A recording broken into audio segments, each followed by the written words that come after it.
Good morning, friends. So we finished with first two topics of principles and practice of accounting. This most important subject, the core subject of foundation accounts. Okay, foundation course का सबसे important subject बोला तो भी चलेगा. That is principles and practice of accounting. और उसके दो पहले टॉपिक्स हम कंप्लीट कर चुके हैं. पहला था प्रिलिमिनरी, जिसमें हमने जो भी फंडामेंटल्स ऑफ अकाउंटिंग है, बेसिक्स ऑफ अकाउंटिंग है, वो सारे हमने कंप्लीट किए, रिवाइज किए रादर. हमने जर्नल समझा, हमने लेजर समझा, हमने कैश बुक के फॉर्मेट्स देखे. फिर हम लोगों ने इवन लेजर के फॉर्मेट समझा. लेजर फॉर्मेट के बाद में हमने ट्रायल बैलेंस भी समझा. अलग अलग अकाउंटिंग कॉन्सेप्ट्स के बारे में हमने एक डिस्कशन किया था. जो आखिरी लेक्चर था फर्स्ट टॉपिक का, उसमें अलग अलग अकाउंटिंग कॉन्सेप्ट डिस्कस किए. And then the second topic which we discussed was a fantastic topic, bank reconciliation statement, CBBAL, PBBAL, BAL, CBOD, PBOD, ODOD. I hope you enjoyed this CBOD, PBOD, ODOD and CBBAL, PBBAL, BAL part. हम लोगों ने BRS के and में even एक unique concept सीखा जो हमने 11th में नहीं सीखा था, और वो था रिवाइज्ड कैश बुक का या एडजस्टेड कैश बुक का. Okay, so now taking ahead our syllabus, let us today start with third chapter, rectification of errors. So write down headings everyone. Rectification of errors.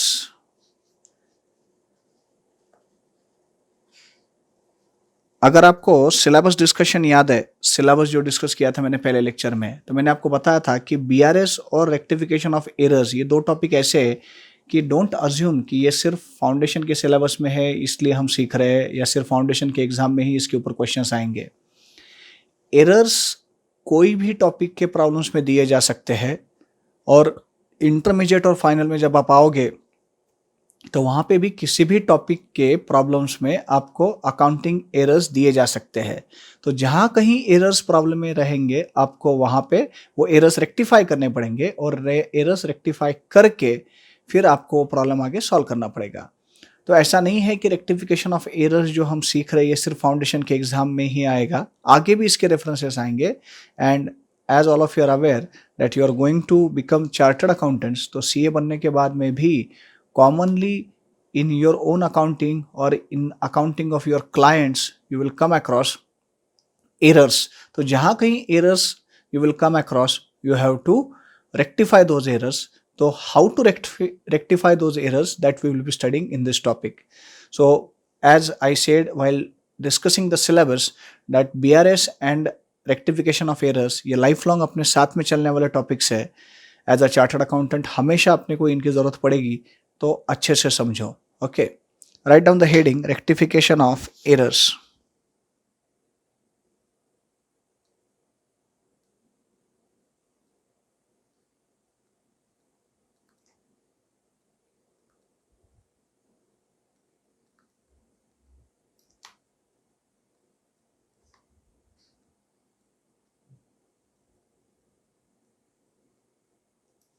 Rectification of errors.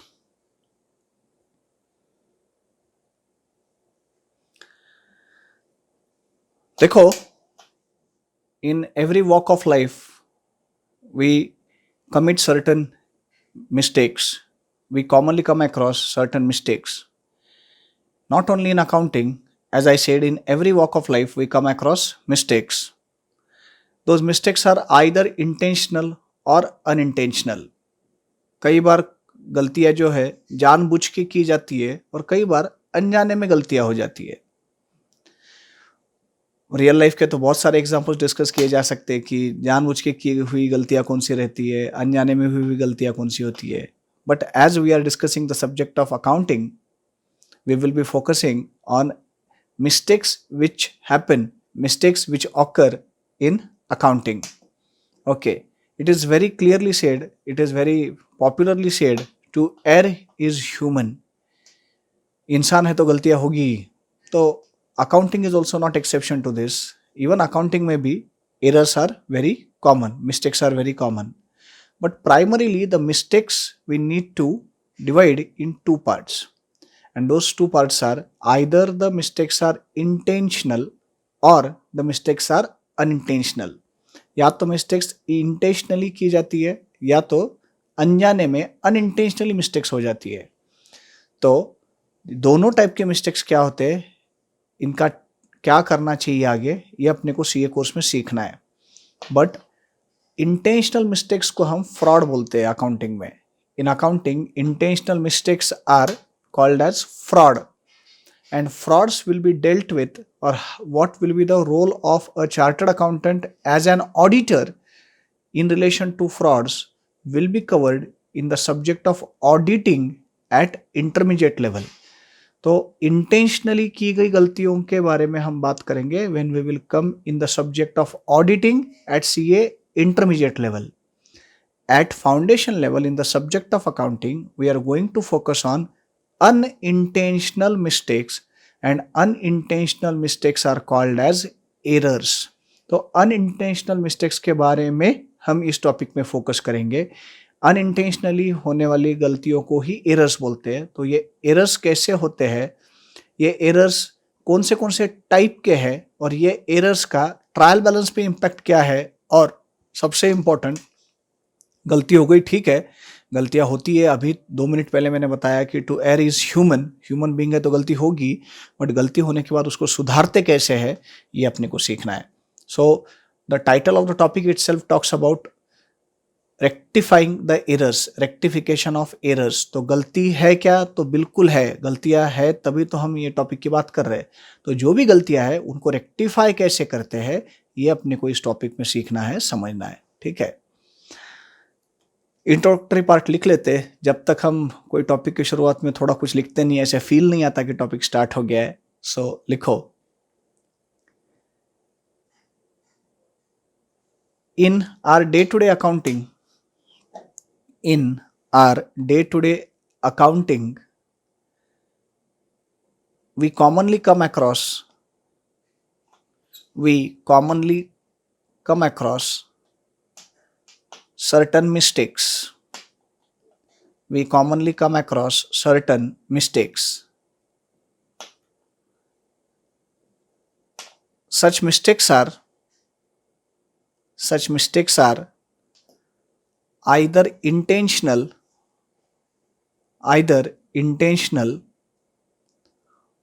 or unintentional. Either intentional or unintentional. Full stop. The intentional mistakes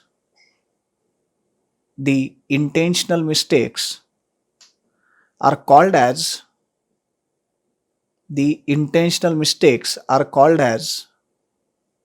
fraud,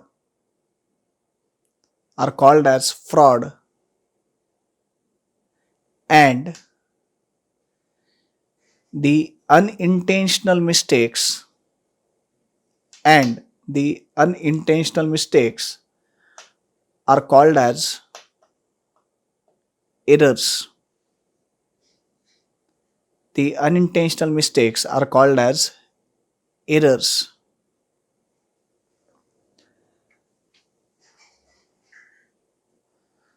full stop. सब लोग थोड़ा सा ध्यान दो, और आगे मैं बाद में लिखा के देता हूं, बट पहले थोड़ा इंट्रोडक्टरी पार्ट समझ लेते हैं। मैंने अभी बोला कि अपने डे टू डे अकाउंटिंग में we commonly come across errors. Commonly हम लोग देखते हैं कि गलतियां हो जाती है, जानबूझ के नहीं की जाती, वो गलतियां अनजाने में हो जाती है। इफ़ यू रिकॉल, अगर आपको याद है, तो सिलेबस जिस दिन डिस्कस किया था, और जब इस टॉपिक के बारे में मैं सिलेबस का पार्ट बोल के समझा रहा था, तो मैंने आपको बोला था कि हमको, let's say just for the sake of example, we are suppose to write 750 rupees. We are suppose to write 750। कितना लिखना था? 750, बट गलती से लिखते वक्त मैंने लिख दिया 570। ये कॉमनली देखा जाने वाला एरर है। अब यहाँ पे कोई इंटेंशन मेरा गलत नहीं था, जानबूझ के मैंने ऐसा नहीं लिखा। लिखना था 750, गलती से लिख दिया 570। ये तो आपने भी एक्सपीरियंस किया रहेगा कभी ना कभी, स्कूल में कई बार ऐसे हुआ रहेगा। 11th-12th में जब आप अमाउंट्स लिख रहे थे कोई नोटबुक में, तो हुआ रहेगा आपके साथ में कि लिखना था कुछ और अमाउंट, गलती से लिख दिया कुछ और amount. So it is common error, commonly होता है ये मिस्टेक। ओके, अब इसके पीछे कोई इंटेंशन गलत नहीं था, या मॉडिफाइड इंटेंशन के साथ कोई फ्रॉड कमिट करने के लिए नहीं हुआ था। ये अनजाने में हुई गलती है। 7 की बजाय 5 लिख दिया, 5 की बजाय 7 लिख दिया। और एग्जांपल देना तो let's say a check is received from Patil and by mistake you recorded it in the account of Patel. Patil से मिला हुआ चेक है बट गलती से पटेल के अकाउंट में रिकॉर्ड हो गया. Now this is unintentional mistake. It is an error. Okay. Patil और पटेल ये नाम में जो सिमिलर थोड़ा सा ये है, स्पेलिंग दोनों का सेम है, सिर्फ एक जगह ई है एक जगह आई है, पटेल पाटिल, उस वजह से कंफ्यूजन हो गया और गलती से पाटिल से आया हुआ चेक पटेल के अकाउंट में रिकॉर्ड हो गया. ये एरर्स जब आप रियल लाइफ में प्रैक्टिकली आप एंटर करोगे, प्रैक्टिकली आप जब अकाउंटिंग देखोगे, जब आर्टिकलशिप स्टार्ट होगी या आफ्टर इवन बिकमिंग सीए, आपके क्लाइंट्स के केस में आप देखोगे कि कॉमन नाम वाले या सिमिलर नाम वाले कई सारे पार्टीज होते हैं जिनके साथ अपना डीलिंग होता है, जिनके साथ अपना बिजनेस होता है. कुछ कुछ नाम बड़े कॉमन होते हैं, जैसे पुना की बात करें, पुना की तो मोहन देशमुख ये नाम समझो, या मोहन जोशी ये नाम ले लो, बहुत बहुत सारे मिलेंगे. सुधीर गाडगीळे, सुधीर जोशी, ये नाम बहुत कॉमन है. तो commonly these names we will come across. तो हो सकता है कि मेरे 2 पार्टीज है सुधीर जोशी नाम के. If I have 2 parties having same name, तो इट इज पॉसिबल कि किसी एक पार्टी के अकाउंट में इफेक्ट देने के बजाय मैंने किसी और पार्टी के अकाउंट में इफेक्ट दे दिया. इट इज पॉसिबल, हो सकता है. सो अनइंटेंशनली ऐसे मिस्टेक्स हो सकते हैं, मीन्स ऐसे एरर्स क्वाइट पॉसिबल है. टोटलिंग के एरर्स होते हैं, टोटलिंग के मिस्टेक्स. अपने को टोटल करना है, टोटल करते वक्त टोटल एक्चुअल में कुछ और है, हमने गलती से कर दिया कुछ और. पहले तो मैन्युअल अकाउंटिंग था और सब कुछ मैन्युअली करते थे. अभी तो अपने पास कैलकुलेटर से, उसके बावजूद भी आप लोग कई बार एरर्स करते हो. मेरे को क्रॉस कंफर्म करना पड़ता है कि आपकी टोटल करेक्ट है या नहीं है, right. So it is quite possible कि कैलकुलेटर पे भी ले तो भी कैलकुलेशन मिस्टेक हो सकता है. क्यों? तो कैलकुलेटर पे जो अमाउंट ले रहे हैं वो अमाउंट ही अगर गलत ले ली गलती से, तो वहाँ पे मेरे को 750 रुपये की अमाउंट लेनी थी कैलसी पे टोटल करते वक्त, गलती से मैंने वही 570 ले लिया कैलसी पे, तो फिर कैलसी का टोटल भी तो गलत हो जाएगा ना, राइट. सो ये एरर्स हो सकते हैं, मतलब इनको टोटलिंग के एरर्स बोलते हैं. So all these errors are common. Accounting में ये एरर्स बड़े कॉमन है and commonly we come across such errors. Okay. Debit credit के एरर्स होते हैं, मतलब लिखना चाहिए था किसी अकाउंट के डेबिट में, गलती से लिख दिया क्रेडिट में, या लिखना था क्रेडिट में, लिख दिया डेबिट में. So in that case it is unintentional mistake which we call as error. तो ये जो भी एरर्स अकाउंटिंग में आते हैं, ये एरर्स का रेक्टिफिकेशन कैसे करना है, ये अपने को इस टॉपिक में सीखना है. तो you can try to avoid the errors. आप एरर्स करने को अवॉइड करने की कोशिश कर सकते हो, बट फिर भी एरर्स हो ही जाते हैं. फिर भी अगर एरर्स हो ही जाते हैं तो फिर अपने को ये देखना पड़ेगा कि एरर अगर हो ही गया है तो फिर उसको रेक्टिफाई कैसे करें. देखो, मैं इतने सालों से ये टॉपिक पढ़ा रहा हूँ, मैं अकाउंट्स का प्रोफेसर हूँ, मैं एक चार्टर्ड अकाउंटेंट हूँ, मेरा एकेडमिक बैकग्राउंड बहुत स्ट्रांग रहा हुआ है. इन 12th standard I was first in Maharashtra, वगैरह वगैरह वगैरह वगैरह, सब ठीक है. उसके बावजूद मैं जब खुद का मेरा अकाउंटिंग करता हूँ तो तब भी एरर्स होते हैं, because it is very common. अभी मैं आपको एक छोटा सा एग्जाम्पल देता हूँ कि मेरे साथ क्या एरर हुआ था मेरे अकाउंटिंग में. मेरा खुद का पर्सनल अकाउंटिंग मैं खुद ही करता हूँ. एक्सपर्ट का तो चलो हमने आउटसोर्स किया हुआ है, चार्टर्ड अकाउंटेंट को दिया हुआ है अकाउंटिंग करने के लिए, लेकिन सुशील भंडारी एज एन इंडिविजुअल का जो अकाउंटिंग है ये मैं खुद करता हूँ. अब मेरे HDFC बैंक में 2 अकाउंट्स है, 2 अलग अलग ब्रांचेस में वो अकाउंट है. मेरा एक अकाउंट कोई और ब्रांच में है, पुणे में हिंगणे खुर्द बोल के जगह है सिंहगढ़ रोड पे, तो पुणे के हिंगणे खुर्द के HDFC के ब्रांच में मेरा एक अकाउंट है, एंड पुणे के ही नवी पेठ एरिया के HDFC के ब्रांच में भी मेरा अकाउंट है. तो मेरे बुक्स ऑफ अकाउंट्स में, मेरे तो अकाउंट्स कंप्यूटराइज्ड है, टैली में है, तो 2 बैंक अकाउंट्स है. HDFC bank account Hingane Khurd branch and HDFC bank account Navi Peth branch, ऐसे 2 अकाउंट्स है. एक बार ना मैं मेरी खुद की अकाउंटिंग कर रहा था पासबुक पे से, पासबुक लिया मैंने और पासबुक में जो एंट्रीज थे उस बेसिस पे मैं मेरे कैश बुक में एंट्रीज कर रहा था. अब मेरा जो हिंगणे खुर्द ब्रांच वाला अकाउंट है ना HDFC का, वो वैसे नॉन ऑपरेटिव रहे जैसा है, उसमें मैं ट्रांजैक्शन नॉर्मली नहीं करता, मेरे सारे ट्रांजैक्शन नवी पेड ब्रांच में है. अब क्या हो गया, एक ट्रांजैक्शन रिकॉर्ड करते वक्त मेरे को इफेक्ट देना था HDFC bank account Navi Peth branch में, बट टैली में जब जो कोई अकाउंट सिलेक्ट करना होता है तो उसकी इनिशियल्स हम टाइप करते हैं, जैसे HDFC मैंने टाइप किया तो HDFC से स्टार्ट होने वाले सारे अकाउंट मेरे को वहाँ पे डिस्प्ले होने लग जाते हैं. अब वो अकाउंटिंग के फ्लो में मैंने क्या किया, HDFC bank account Navi Peth branch ये सिलेक्ट करने के बजाय वहीं पे ऊपर HDFC bank account Hingane Khurd branch था, तो बाय मिस्टेक मैंने नवीपेट का अकाउंट सिलेक्ट करने के बजाय हिंगणे खुर्द वाला अकाउंट सिलेक्ट कर दिया है, जबकि ट्रांजैक्शन था नवीपेट का, गलती से वो मैंने कैश बुक में रिकॉर्ड करते वक्त कर दिया हिंगणे खुर्द के ब्रांच में। सारा अकाउंटिंग कंप्लीट हो गया, सब हो गया, और फिर बाद में एंड में देखा तो यार balance as per cash book and balance as per passbook में डिफरेंस है, वो तो मैच हो ही नहीं रहा, मैच होगा ही नहीं। क्यों? तो एक ट्रांजैक्शन ऐसा है जो पासबुक में नवीपेट ब्रांच के अकाउंट में हुआ है, बट मैंने गलती से कैश बुक में वो हिंगणे खुर्द वाले ब्रांच में रिकॉर्ड कर दिया था, तो ये एरर हो गया मेरे एंड पे, अनइंटेंशनली ये हुआ मिस्टेक है। फिर बाद में जब मैंने सारे एंट्रीज वेरीफाई किए पासबुक और कैश बुक के, तो ध्यान में आया कि अच्छा ये एंट्री नवीपेट के पासबुक में दिख रहा है, बट ये अपने कैश बुक के नवीपेट के अकाउंट में है ही नहीं, लेकिन मैंने एंट्रीज तो सारे किए थे। तो फिर मेरे को ध्यान में आया कि शायद ऐसा हो सकता है कि मैंने वो हिंगणे खुर्द वाले ब्रांच में एंट्री कर दिए। फिर मैंने चेक किया तो yes, it was there in Hingne Khurd branch account, उस अकाउंट में वो एंट्री गलती से चली गई थी, वो इफेक्ट चला गया था। So it is common that in day to day accounting we commonly come across the errors. Before we understand how the errors are rectified, first we will understand what are the various types of errors. जो types of errors है वो हम पहले discuss कर लेते हैं, and after understanding types of errors then we will focus on how errors are rectified. लिखो, next line लिखो, आप जो लिख रहे थे पैराग्राफ करो. Next line, in accounting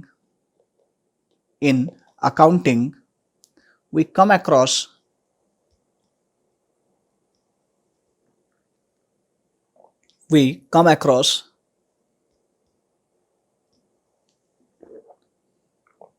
following different types of errors.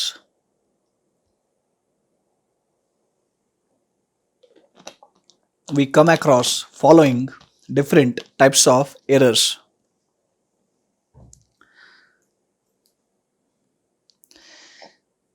जिन लोगों का 11th कॉमर्स में ये टॉपिक हो चुका है, आपको तो मालूम रहेगा कि कितने टाइप के एरर्स है, कौन से है. How many types of errors we have in accounting? We have 4 types of errors, right? कौन से 4 है? Errors of omission, errors of commission, errors of principles and compensating errors. We have to understand all of this one by one, we will see. आप एक काम करो, जैसे screen पे दिख रहा है वैसे ही लिखो.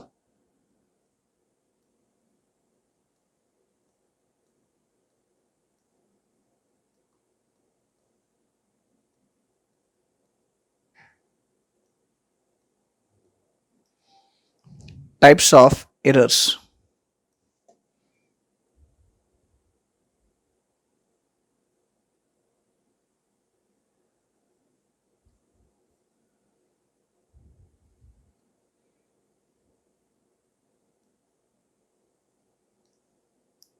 As I said, there are 4 types of errors, 4 types है.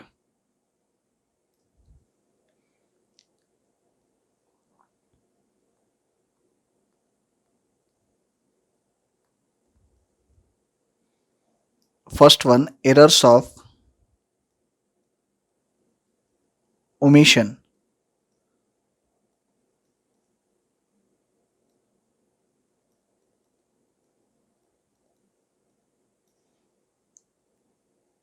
Second, errors of commission.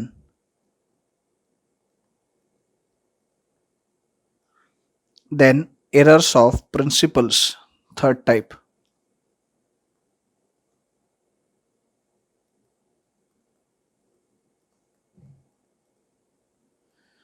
And next, compensating errors, last type.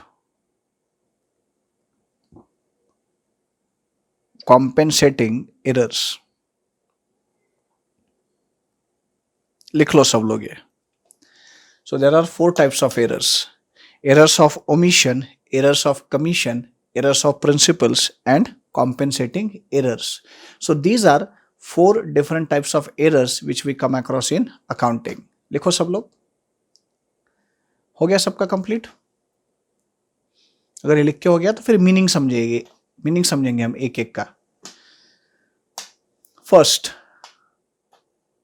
It is errors of omission. Errors of omission इसके नाम में ही इसका मीनिंग है। ओमिशन का मतलब to omit means to forget.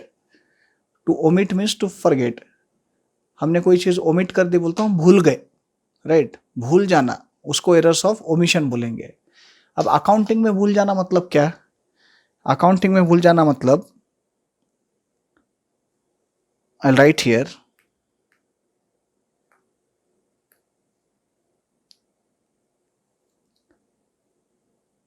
errors where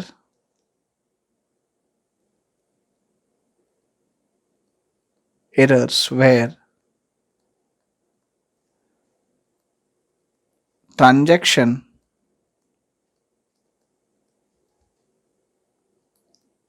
is omitted to be recorded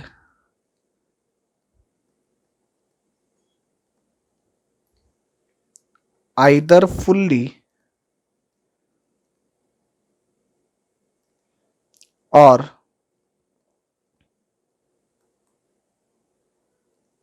partially. Error is such error where transaction is omitted to be recorded either fully or partially. या तो fully record करना रह गया या partially record करना रह गया। मतलब क्या सर, फुल्ली रिकॉर्ड करना रह गया या पार्शियली रिकॉर्ड करना रह गया? इसको मैं बेटर अंडरस्टैंडिंग के लिए फिर दो पार्ट में डिवाइड कर सकता हूं। either the error is full omission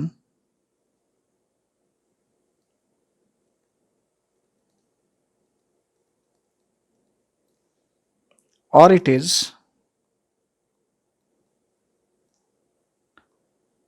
partial omission, or it is partial omission. What do you mean by full omission? Full omission का मतलब the transaction is omitted to be recorded fully. Transaction is omitted to be recorded fully मतलब double entry book keeping system में कोई भी transaction दो effects देख के record होता है, एक डेबिट दूसरा क्रेडिट। तो फुल ओमिशन का मतलब ट्रांजैक्शन पूरा की पूरा ही रिकॉर्ड करना रह गया, मतलब कोई भी इफेक्ट नहीं दिया, ना डेबिट दिया ना क्रेडिट दिया, neither the debit is given nor the credit is given. So full omission means neither debit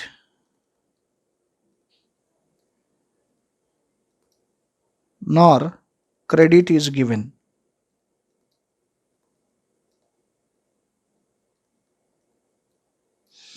Neither debit nor credit is given. ना डेबिट दिया है ना क्रेडिट दिया है, दोनों भी रिकॉर्ड करना रह गया। That is error of full omission. Partial omission, as the name says, partially the transaction is omitted to be recorded. Partially it is omitted to be recorded का मतलब डेबिट दिया है तो क्रेडिट नहीं, क्रेडिट दिया है तो डेबिट नहीं, दोनों में से कोई भी एक ही इफेक्ट दिया। मतलब समझो हर ट्रांजेक्शन के दो इफेक्ट बोले थे मैंने, तो आपने डेबिट इफेक्ट तो रिकॉर्ड कर दिया ट्रांजेक्शन का, लेकिन क्रेडिट इफेक्ट रिकॉर्ड करना आप भूल गए, या उल्टा हो गया, आपने क्रेडिट इफेक्ट दे दिया बट डेबिट देना रह गया। तो दोनों में से अगर कोई एक ही इफेक्ट दिया, if you give only one effect out of these two, then that will be error of partial omission. Okay, so partial omission में we can write either debit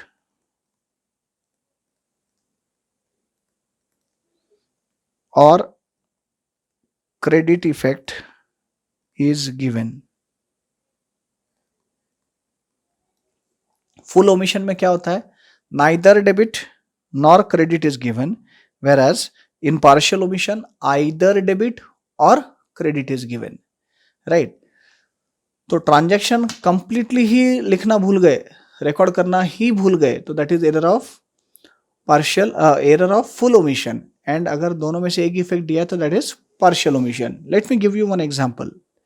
let's say मेरे को आपसे 2000 रुपये आने बाकी है, मैंने आपको गुड्स बेचे थे और 2000 रुपये के गुड्स बेचे थे और क्रेडिट पे बेचे थे, तो आपसे 2000 रुपये मेरे को आने बाकी है, ठीक है।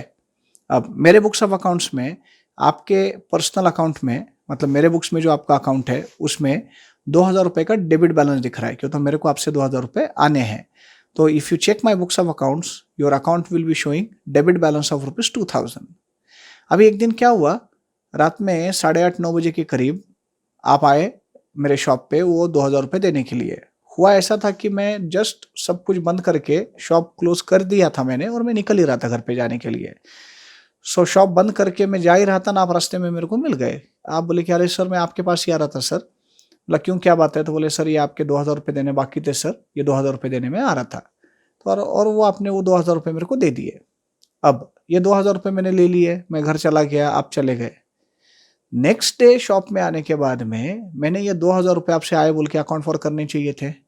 Somehow I completely forgot this कि मैंने ये एंट्री मेरे बुक्स ऑफ अकाउंट्स में करनी चाहिए कि 2,000 रुपये आ गए। I forgot to record this entry completely. ना मैंने डेबिट दिया ना मैंने क्रेडिट दिया, ट्रांजैक्शन ही मैं भूल गया। I forgot the transaction all together कि आपसे 2,000 रुपये आए हैं। हुआ यूँ था कि शॉप बंद हो गई थी, मैं जा रहा था ना, आपने दे दिए, मैं घर पे लेके चला गया पैसे। नेक्स्ट डे मैं भूल ही गया कि ये एंट्री अपने को करनी है। एरर ऑफ फुल ओमिशन, ना मैंने डेबिट दिया ना मैंने क्रेडिट दिया, so it is error of full omission. इसी एग्जांपल को मैं थोड़ा सा मॉडिफाई करता हूं एंड पार्शियल ओमिशन का एग्जांपल बन जाएगा। Let's say next day morning I came to my shop, अगले दिन मैं सवेरे मेरे शॉप में आया और मैंने मेरे कैशियर के पास वो 2,000 रुपये दिए। मेरे शॉप में कैशियर है, मैंने उसको वो 2,000 रुपये दिए और मैंने उसको बोला कि देख ये इनसे 2,000 रुपये जो आने थे ना वो आ गए, और उसको बोला कि ये प्रॉपरली अकाउंट फॉर कर ले, रिकॉर्ड कर ले। उसने बोला कि हाँ सर मैं कर लेता हूँ। उसने क्या किया, कैश बुक में 2,000 रुपये जमा कर दिए। जो तो आपसे कैश आया तो एंट्री क्या पास होती है, cash account debit to customer account, cash account debit to party account. So उसने क्या किया, कैश बुक में तो 2,000 रुपये जमा कर लिए, मतलब डेबिट इफेक्ट तो दे दिया, कैश अकाउंट डेबिट, बट आपके अकाउंट में क्रेडिट इफेक्ट देना चाहिए था ना।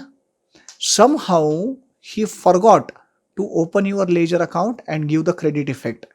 सो कैश में तो 2,000 रुपये जमा हो गए, बट आपके अकाउंट में वो क्रेडिट होने चाहिए थे 2,000 रुपये, वो मेरा कैशियर करना भूल गया।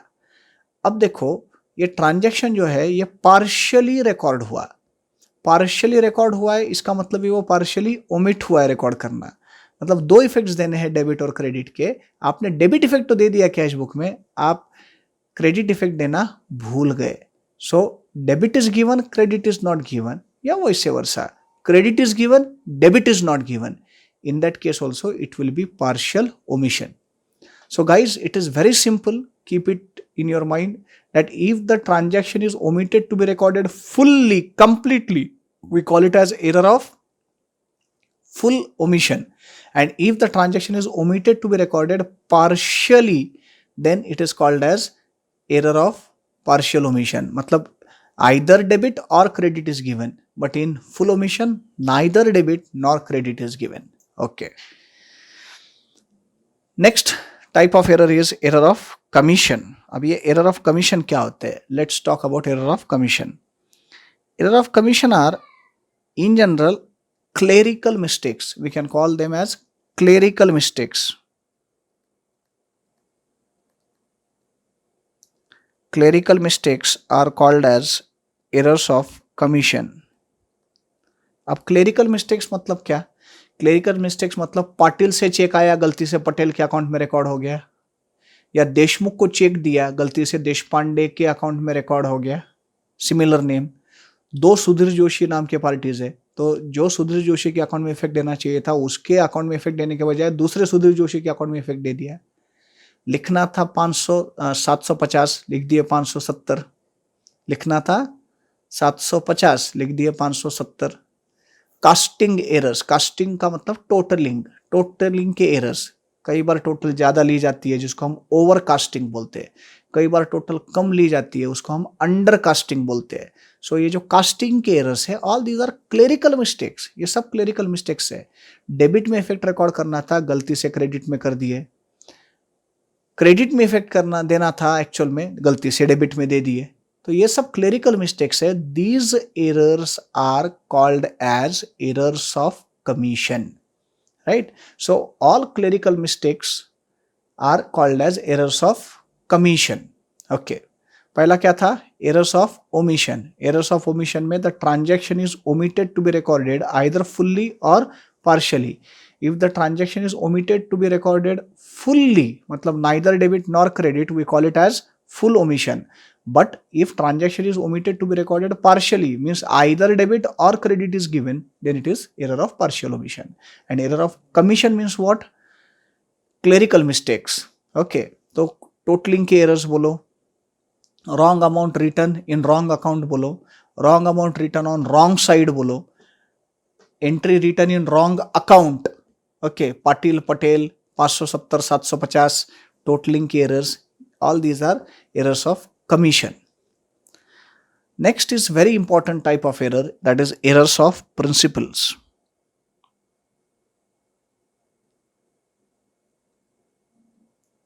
Errors of principles. Errors of principles are errors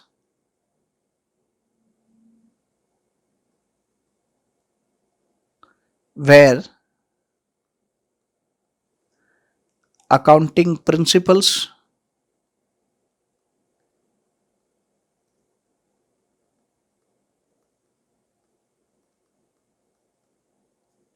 comma accounting policies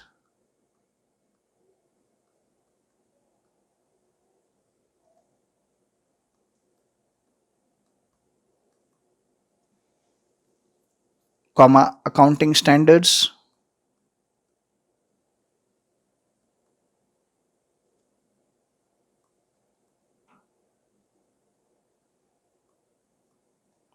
etc. are not followed, etc. are not followed. ऐसे ट्रांजैक्शंस जहां पे कोई अकाउंटिंग प्रिंसिपल वायलेट हुआ है, ऐसे ट्रांजैक्शन जहां कोई अकाउंटिंग पॉलिसी फॉलो नहीं हुई है, या ऐसे ट्रांजैक्शन जहां आईसीआई ने इशू किया हुआ अकाउंटिंग स्टैंडर्ड फॉलो नहीं किया गया है, that is known as error of principle. Means principally you are going wrong. क्यों? तो आप अकाउंटिंग प्रिंसिपल ही गलत फॉलो कर रहे हो. आपने जो प्रिंसिपल फॉलो करना चाहिए, जो पॉलिसी फॉलो करनी चाहिए अकाउंटिंग की, वो छोड़ के आप कुछ और कर रहे हो. So that is error of principle. Let me give you some examples of error of principle. Rather ये अपने को बहुत डिटेल में डिस्कस करना है. ओके, एग्जाम्पल सिर्फ देता हूँ, फिर अपन और डिटेल में डिस्कशन करेंगे. एक एग्जाम्पल देना इसका एरर ऑफ प्रिंसिपल का. तो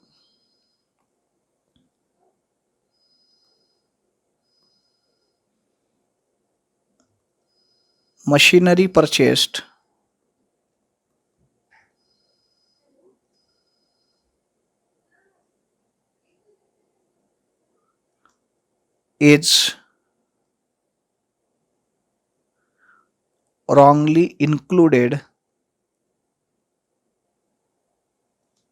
is wrongly included in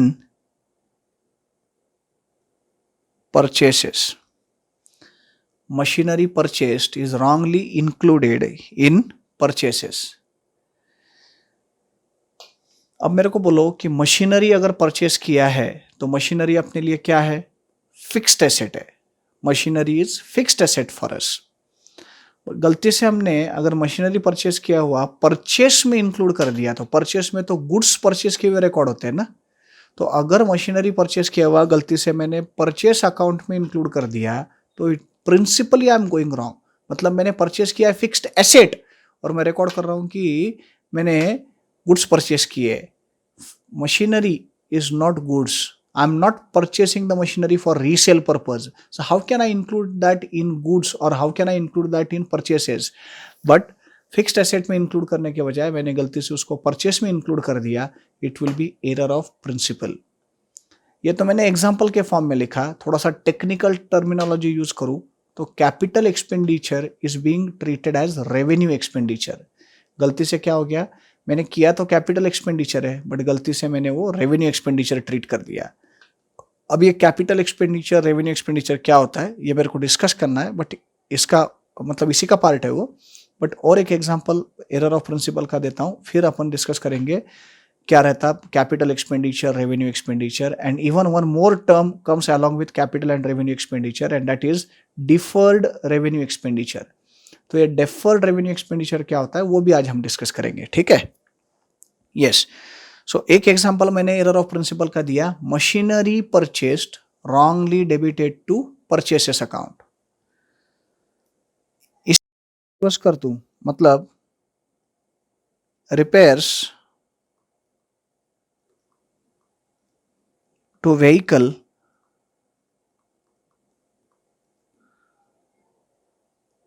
are wrongly debited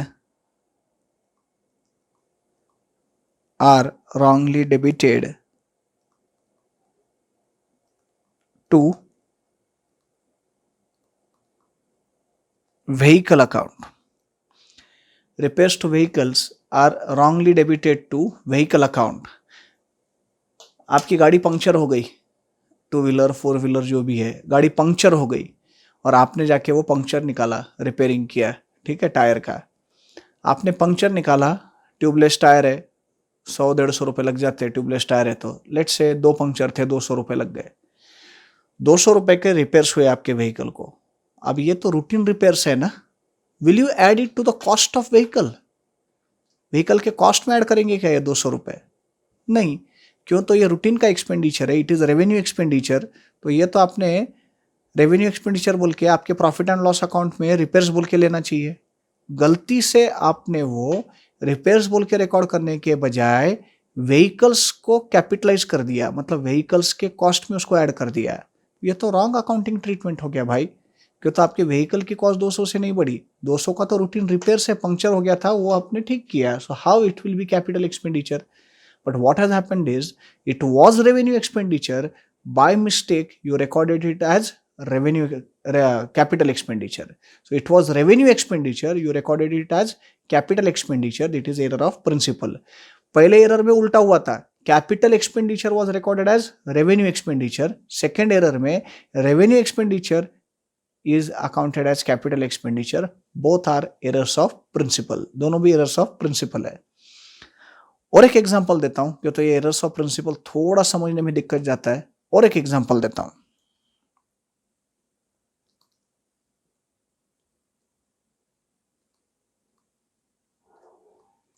salary paid to Ram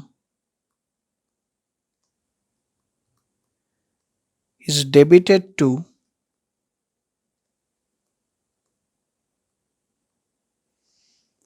Ram account. Salary paid to Ram is debited to Ram account. आपने राम को सैलरी पे की और गलती से वो राम के अकाउंट को डेबिट कर दिया है। सैलरी पे की है तो एक्सपेंस है ना अपने लिए, तो बीइंग एक्सपेंस ये कहाँ डेबिट होना चाहिए? Being expense it should be debited to salary account only. But if you debit it to Ram account, you have to understand, instead of nominal account, मतलब सैलरी नॉमिनल अकाउंट है, instead of nominal account Ram का account debit हो रहा है, बोल तो personal account debit हो रहा है। गाइस थोड़ा सा अब डिटेल में जाके अपना दिमाग लगाना पड़ेगा। अगर करेक्ट इफेक्ट मैं सैलरी के डेबिट में देता, जो करेक्ट इफेक्ट है, क्योंकि तो मैंने सैलरी पे की है, तो मेरा वो एक्सपेंडिचर रिकॉर्ड होता, राइट? सैलरी अकाउंट डेबिट, तो वो एक्सपेंडिचर रिकॉर्ड होता और वो एक्सपेंडिचर ही है और वो वैसे ही रिकॉर्ड होना चाहिए था। लेकिन गलती से मैंने राम अकाउंट को डेबिट कर दिया। गाइज राम अकाउंट को जब मैं डेबिट कर रहा हूँ तो राम के अकाउंट में डेबिट बैलेंस आ गया, और जब किसी इंसान के अकाउंट में, मतलब जब किसी पर्सनल अकाउंट में डेबिट बैलेंस आता है तो ही बिकम्स आर डेटर।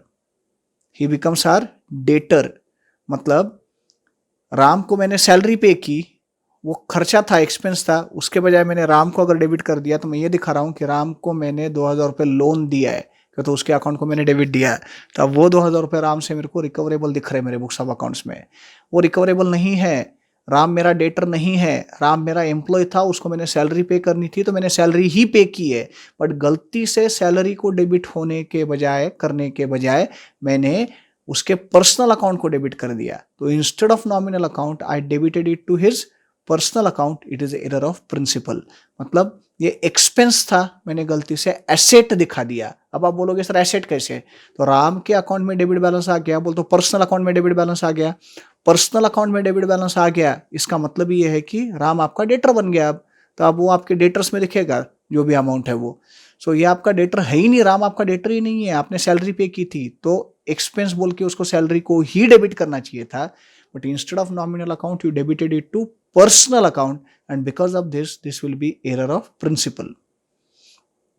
इसी कनेक्शन में और एक एग्जांपल देता हूं, you will understand it in a better manner. आप लोगों ने ये क्लास ज्वाइन करने के लिए एक्सपर्ट को फीस पे की है. एक्सपर्ट को बोलो या मेरे को बोलो.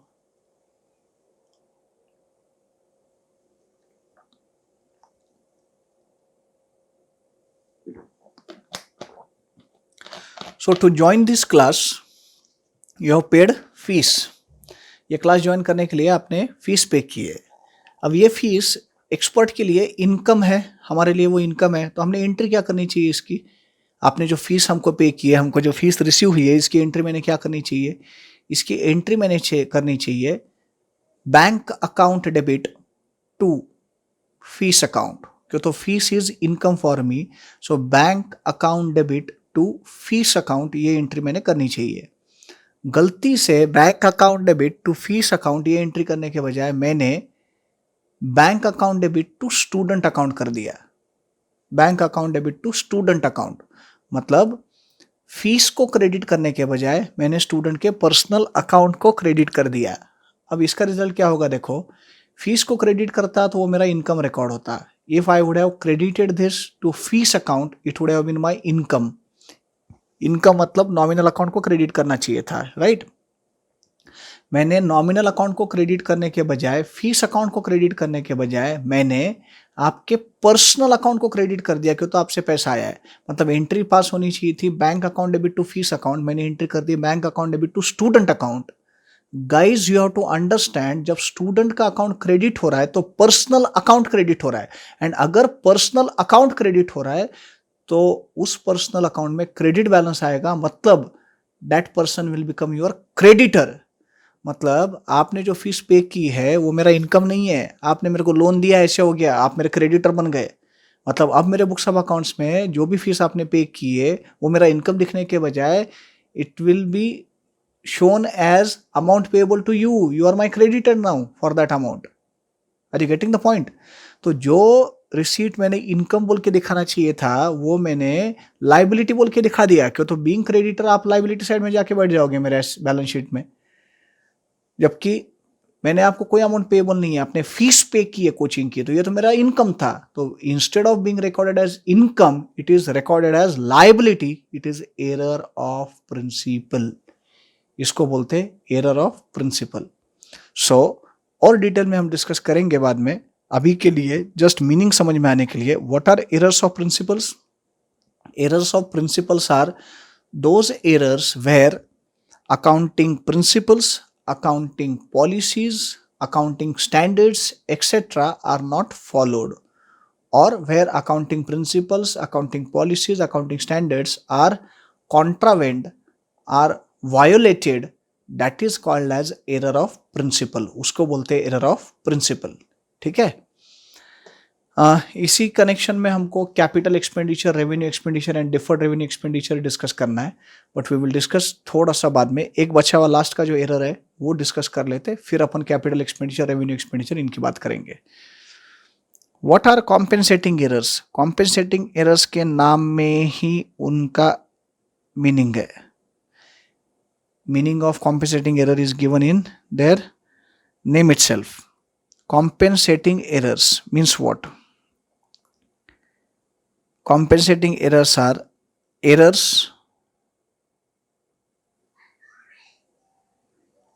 or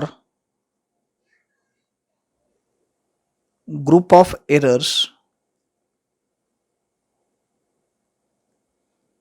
which compensate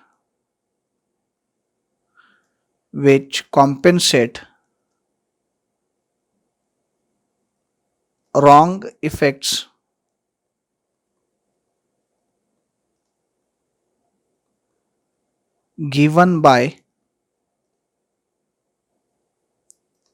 each other. Errors or group of errors which compensate wrong effects given by each other. ऐसे एरर्स या ग्रुप ऑफ एरर्स जो एक दूसरे का रॉन्ग इफेक्ट नलिफाई कर देते हैं, कॉम्पेंसेट कर देते हैं. Late me give you example. दो एरर्स है, दो. ऑब्वियसली कॉम्पेंसेटिंग एरर्स में मिनिमम 2 एरर्स तो चाहिए, एक ही एरर कॉम्पेंसेटिंग एरर नहीं हो सकता, there has to be minimum 2 errors. एक एरर ऐसा है जिसमें कैशबुक में रिसीट 50,000 की जगह 55,000 रुपीज रिकॉर्ड हुई है। A receipt in cash book which was of 50,000 rupees was by mistake recorded as 55,000। Receipt कितना था? 50,000, गलती से लिखा गया 55,000, 55,000। ओके, तो कैश बुक का receipt side is overstated by 5,000 rupees. क्यों? तो 50,000 का ही रिसीट था एक्चुअल में, हमने गलती से 55,000 लिख दिया, गलती से 55,000 लिख दिया।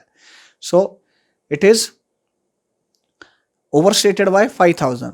तो कैश बुक का debit side, receipt side is overstated by 5,000। और एक दूसरा एरर हुआ है, और दूसरा एरर हुआ है, ये हुआ है कि कैश बुक के पेमेंट साइड में, मतलब opposite side, credit side, cash book के पेमेंट साइड में there is overcasting error of 5,000। Overcasting error मतलब टोटलिंग मिस्टेक हो गया एंड पेमेंट का टोटल 5,000 रुपये से ज़्यादा लिया गया। अभी देखो, पहला एरर क्या था? पहला एरर यह था कि कैश बुक में एक 50,000 रुपये की रिसीट 55,000 रिकॉर्ड हो गई, तो 5,000 से रिसीट बढ़ गया कैश बुक का। ठीक है, कैश बुक का रिसीट 5,000 रुपये से बढ़ गया, डेबिट साइड 5,000 से बढ़ गया। दूसरा एरर ये हुआ है कि कैश बुक के पेमेंट साइड का टोटल ओवरकास्ट हो गया, मतलब ज़्यादा लिया गया टोटल गलती से। अब ज़्यादा लिया गया कितने से? तो 5,000 से। अब हुआ ये है कि रिसीट भी 5,000 से ओवरस्टेटेड है, इवन पेमेंट साइड का टोटल भी 5,000 से ज़्यादा लिया गया, तो ये तो नलीफाई हो गया ना इफेक्ट। एक एरर में कैश बुक का रिसीट साइड 5,000 से ज़्यादा है, दूसरे एरर में कैश बुक का पेमेंट साइड 5,000 से ज़्यादा टोटल लिया गया है, तो ओवरऑल इफेक्ट इज 0। जो मेरा क्लोजिंग कैश बैलेंस आएगा वो करेक्ट आएगा। क्यों? तो रिसीट में जैसे 5,000 एक्स्ट्रा रिकॉर्ड हुए, वैसे पेमेंट में टोटल 5,000 ज़्यादा ली गई है, तो 5,000 का extra receipt is compensated by overcasting of payment side of 5,000, so effect is nullified. तो दोनों एरर्स ने एक दूसरे का रॉन्ग इफेक्ट नलीफाई कर दिया। पहले एरर की वजह से कैश बुक रिसीट 5,000 से बढ़ गया था, इसका इफेक्ट नलीफाई किया। दूसरे एरर ने पेमेंट 5,000 से ज़्यादा हो गया, तो इफेक्ट नलीफाई हो गया। So both the errors are eliminating or both the errors are compensating the wrong effects given by each other। दोनों भी एरर्स में एक दूसरे के रॉन्ग इफेक्ट्स कॉम्पेंसेट हो रहे हैं, ऐसे एरर्स को बोलते एरर्स ऑफ कॉम्पेंसेशन या compensating errors, right. So these are guys 4 types of errors which we come across in accounting. कौन से 4? फिर से एक बार, errors of omission, errors of commission, errors of principals, and compensating errors, in which errors of omission are those errors where the transaction is omitted to be recorded either completely or partially। मतलब 2 type के errors of omission हो सकते हैं, errors of full omission और errors of partial omission। What do you mean by errors of full omission?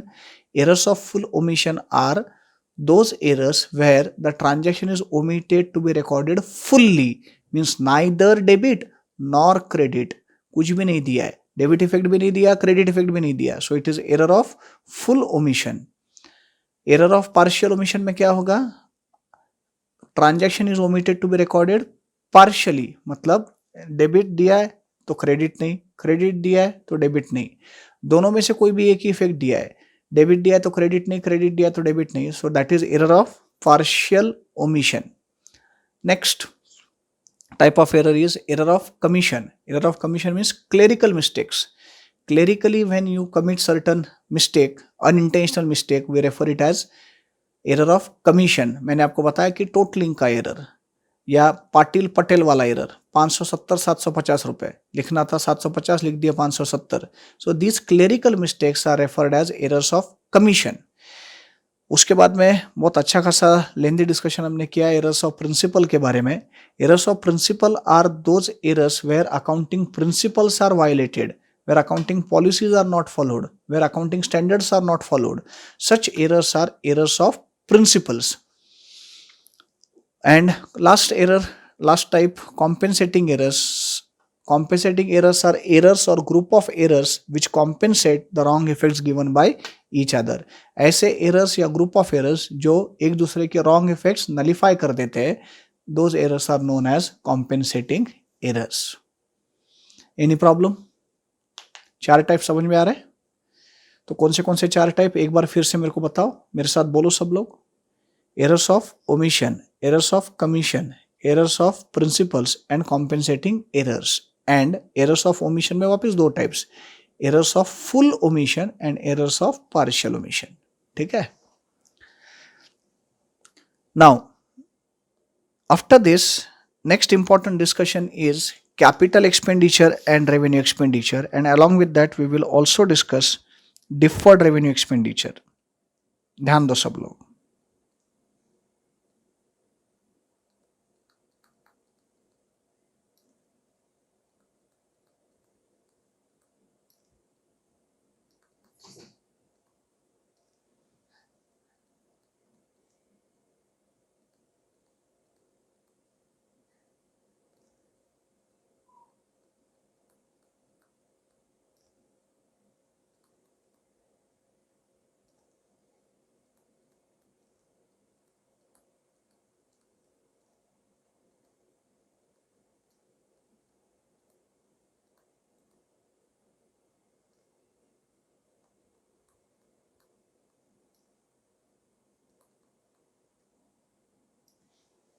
Capital expenditure, revenue expenditure, deferred revenue expenditure. Okay,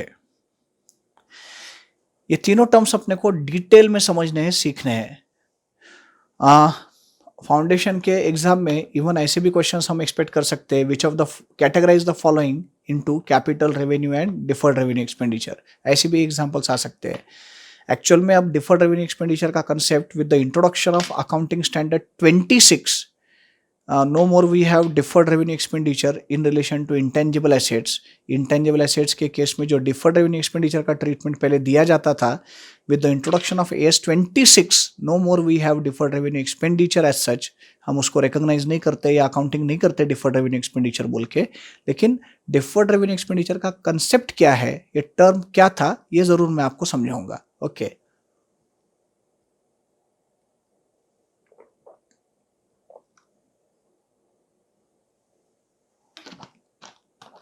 तो जैसे मैं आपको बता रहा था कि फाउंडेशन के एग्जाम में ऐसा भी क्वेश्चन हम एक्सपेक्ट कर सकते हैं, that categorise the following into capital and revenue items. तो कौन से कैपिटल एक्सपेंडिचर है, कौन से रेवेन्यू आइटम्स है, ये आइडेंटिफाई करो. ऐसा भी क्वेश्चन आ सकता है. तो उसके लिए अपने को उनका मीनिंग मालूम रहना जरूरी है. I want pin drop silence and full attention. पूरा ध्यान रहे मेरे पास, बहुत इंपॉर्टेंट डिस्कशन है, बार बार रेफर होने वाला है ये डिस्कशन. ओके. कैपिटल एक्सपेंडिचर का मतलब क्या, what do you mean by capital expenditure? Let's understand. Basically, capital expenditure is expenditure incurred on acquisition, production, or manufacture of a fixed asset. It is capital expenditure is expenditure incurred on purchase, means acquisition, on purchase, construction of a fixed asset. Fixed asset acquire करने के लिए, उसको purchase करने के लिए या construct कर अगर कर रहे फिक्स्ड एसेट, तो उसके ऊपर हुआ जो खर्चा है, that is called as capital expenditure. जैसे for example, if I buy a car, अगर मैं एक कार खरीदी करता हूं, if I purchase a car, then that will be a capital expenditure, because car for me is fixed asset. मेरे लिए car क्या है, फिक्स्ड एसेट है. तो अगर मैं कोई फिक्स्ड एसेट परचेस कर रहा हूं, कोई फिक्स्ड एसेट एक्वायर कर रहा हूं, या कोई फिक्स्ड एसेट अगर मैं मैन्युफैक्चर कर रहा हूं, तो it is capital expenditure for me. मेरे लिए वो कैपिटल एक्सपेंडिचर है. ठीक है. कैपिटल एक्सपेंडिचर के डेफिनेशन में सिर्फ इतना ही आता है ऐसा भी नहीं है, और भी चीजें आती है. मैं अभी जस्ट एक पार्ट आपको समझा रहा हूं. So capital expenditure is expenditure incurred on acquisition और परचेस और construction of a fixed asset. तो फिक्स्ड एसेट एक्वायर करने के लिए, परचेस करने के लिए, कंस्ट्रक्ट करने के लिए जो खर्चा होगा वो कैपिटल एक्सपेंडिचर है. जैसे मैंने बोला कि अगर मैंने कार परचेस की है तो कार का जो कॉस्ट मैंने पे किया है ये मेरे लिए कैपिटल एक्सपेंडिचर है। मैंने मशीनरी परचेस की है तो मशीनरी का कॉस्ट मेरे लिए कैपिटल एक्सपेंडिचर है, क्यों? तो मशीनरी मेरे लिए फिक्स्ड एसेट है। So such assets which are going to be used for a longer period of time, if I am incurring expenditure on acquisition of such fixed assets, then that is capital expenditure. But capital expenditure में सिर्फ इतना ही खर्चा आता है fixed asset purchase करने का, ऐसा नहीं है। We include certain expenses also as capital expenditure which are incurred in bringing that fixed asset to its present location and condition. Fixed asset को उसके प्रेजेंट लोकेशन और कंडीशन पे लाने के लिए किया जाने वाला खर्चा भी कैपिटल एक्सपेंडिचर बोल के ही अकाउंट फॉर होता है। जब आप इंटरमीडिएट में आओगे तो इंटरमीडिएट के ग्रुप 1 में अकाउंटिंग के सब्जेक्ट में हमको ग्रुप 1 में अकाउंटिंग स्टैंडर्ड 10 सीखना है। Accounting standard 10 is titled as PPE, property plant and equipment, मतलब फिक्स्ड एसेट्स। पहले AS10 का नाम अकाउंटिंग फॉर फिक्स्ड एसेट था, फिर बाद में AS10 रिवाइज हुआ और रिवाइज होने के बाद अब उसका नाम प्रॉपर्टी प्लांट एंड इक्विपमेंट है। तो जब हम प्रॉपर्टी प्लांट एंड इक्विपमेंट इस AS10 में आएंगे तो तब आपको ये समझ में आएगा कि capital expenditure not only includes the cost incurred on acquisition of fixed asset, मतलब फिक्स्ड एसेट खरीदने के लिए जो कॉस्ट इनकर किया सिर्फ उतना ही कैपिटल एक्सपेंडिचर नहीं आता, तो even that expenditure which is incurred to bring the asset to its present location and condition, that is also called as capital expenditure. That is also included in capital expenditure. Let me give you example for better understanding. आप सब लोगों ने जो commerce background के है 11th में depreciation का topic सीखा हुआ है। तो डेप्रिसिएशन के टॉपिक में आपने देखा रहेगा कि प्रॉब्लम में लिखा हुआ रहता था machinery purchased let's say rupees 50,000 and installation expenses paid rupees 5,000 या इरेक्शन चार्जेस पेड रुपीज 5,000। अब ये इंस्टॉलेशन एक्सपेंसेस बोलो या इरेक्शन चार्जेस बोलो, ये खर्चे आप क्या करते थे? ये आप मशीनरी के कॉस्ट में ऐड करते थे। इसका मतलब ही ये है कि you use to treat that और you give treatment of capital expenditure to that installation और इरेक्शन चार्जेस। तो वो जो इंस्टॉलेशन या इरेक्शन के चार्जेस है उनको आपने कैपिटल एक्सपेंडिचर का ट्रीटमेंट दिया। जबकि अब मेरे को बोलो इरेक्शन या इंस्टॉलेशन का जो खर्चा है वो मशीनरी परचेस करने का खर्चा है क्या? मशीनरी परचेस करने का खर्चा नहीं है, लेकिन वो मशीनरी को इंस्टॉल किए बगैर ये machinery it is of no use. Machinery का यूज ही नहीं है जब तक हम उसको इंस्टॉल नहीं करते, जब तक हम उसको इरेक्ट नहीं करते। तो erection charges, installation expenses, these are accounted as capital expenditure only. Example, और एक एग्जाम्पल, हम घर खरीदते हैं, we purchased let's say property, हमने एक प्रॉपर्टी खरीदी। वो प्रॉपर्टी अपने नाम पे रजिस्टर होने के लिए गवर्नमेंट के रिकॉर्ड्स में हमको गवर्नमेंट को स्टैम्प ड्यूटी और रजिस्ट्री चार्जेस भरने पड़ते हैं, रजिस्ट्रेशन चार्जेस, ये तो सबको पता है, राइट? कोई भी प्रॉपर्टी, इमूवेबल प्रॉपर्टी अगर हम खरीदते हैं, इमूवेबल प्रॉपर्टी, लैंड रहेगा, फ्लैट रहेगा, शॉप रहेगा, कमर्शियल प्रॉपर्टी, रेसिडेंशियल प्रॉपर्टी, जो भी है इमूवेबल प्रॉपर्टी अगर हम खरीदते हैं तो वो अपने नाम पे रजिस्टर होने के लिए we need to pay stamp duty and registration charges there on. ये stamp duty and registration charges pay किए बगैर वो प्रॉपर्टी अपने नाम पे रजिस्टर नहीं होती। तो ये स्टैम्प ड्यूटी या रजिस्ट्रेशन चार्जेस पे किए बगैर हम उस प्रॉपर्टी के लीगल ओनर नहीं बनते, एंड देयरफॉर आपने सिर्फ लैंड परचेस कर लिया एंड उसका स्टैम्प ड्यूटी या रजिस्ट्रेशन चार्जेस अगर आपने पे नहीं किए तो वो लैंड आपके नाम पे हो ही नहीं सकता, आप उसके लीगल ओनर बन ही नहीं सकते। तो वो लैंड आपका फिक्स्ड एसेट कैसे होगा? तो वो लैंड आपका फिक्स्ड एसेट, वो प्रॉपर्टी आपका फिक्स्ड एसेट तभी होगा जब आप उसके ऊपर का स्टैम्प ड्यूटी या रजिस्ट्रेशन चार्जेस पे करोगे, और स्टैम्प ड्यूटी और रजिस्ट्रेशन चार्जेस जब पे करोगे तो you will become owner of that property, and therefore stamp duty and registration charges are treated as cost of that property. It means stamp duty and registration charges will be accounted as capital expenditure. तो उसको capital expenditure बोल के दिखाया जाएगा। Its accounting treatment will be capital expenditure. और एक example, one more. Let's say I decided to purchase Ferrari car. Assume करने में क्या जाता है रे, अज्यूम करके खुश होने का, there is no cost for making assumptions. गरीब आदमी हूँ मैं, मेरे पास सादा मारुति 800 भी नहीं है, लेकिन let's say I decided to purchase imported Ferrari car. Okay, so I decided to import Ferrari, मैंने फरारी इंपोर्ट करने का डिसाइड किया। अब मैं फॉरेन जाके आया, मैंने फरारी कौन सी लेनी है वो चूज़ कर ली, और वो फरारी मैंने परचेस भी कर ली, मैंने पे कर दिया फरारी का कॉस्ट। अब ये फरारी इंडिया में आएगा। अब फरारी इंडिया में आएगा तो हवा में से तो उड़ के तो नहीं आएगा, भले पिक्चर में दिखाते फरारी उड़ता है वगैरह, आएगा तो ट्रांसपोर्टेशन के थ्रू आएगा। अब ट्रांसपोर्टेशन के थ्रू वो इंडिया में आएगा, तो अब ये ट्रांसपोर्टेशन कॉस्ट इनकर हो गई, right. Not only that, India में आने के बाद उसके ऊपर मेरे को कस्टम ड्यूटी, इंपोर्ट ड्यूटी भरना पड़ेगा। नेचुरली गवर्नमेंट फ्री में थोड़ी मेरे को गाड़ी लेके आने देगा इंडिया में, सो आई हैव टू पे import duty on that car. Guys understand, मैंने फरारी का कॉस्ट ऑलरेडी पे कर दिया, जिससे मैंने फरारी खरीदी की उसको मैंने पैसे दे दिए, फरारी का जो भी कॉस्ट था। बट वो फरारी कार इंडिया में आने के लिए मुझे ट्रांसपोर्टेशन कॉस्ट इनकर करना पड़ा। नॉट ओनली दैट, मेरे को इंडिया में उसके ऊपर इंपोर्ट ड्यूटी भी पे करनी पड़ी। अब ये जो इंपोर्ट ड्यूटी और ट्रांसपोर्टेशन का कॉस्ट मैंने इनकर किया है, this is additional expenditure incurred to bring that asset to its present location and condition. तो वो फिक्स्ड एसेट को उसके प्रेजेंट लोकेशन और कंडीशन में लाने के लिए कंपल्सरीली ये एक्सपेंडिचर करना ही पड़ा है। तो ये एक्सपेंडिचर मेरे लिए क्या हो गया, capital expenditure. This expenditure will B capital expenditure for me. Any problem, समझ में आ रहा है? एसी सबको पता है, air conditioner classrooms, right. Air conditioners, अपने सभी क्लासरूम्स एयर कंडीशनर्स है, एयर कंडीशनड है अपने classrooms.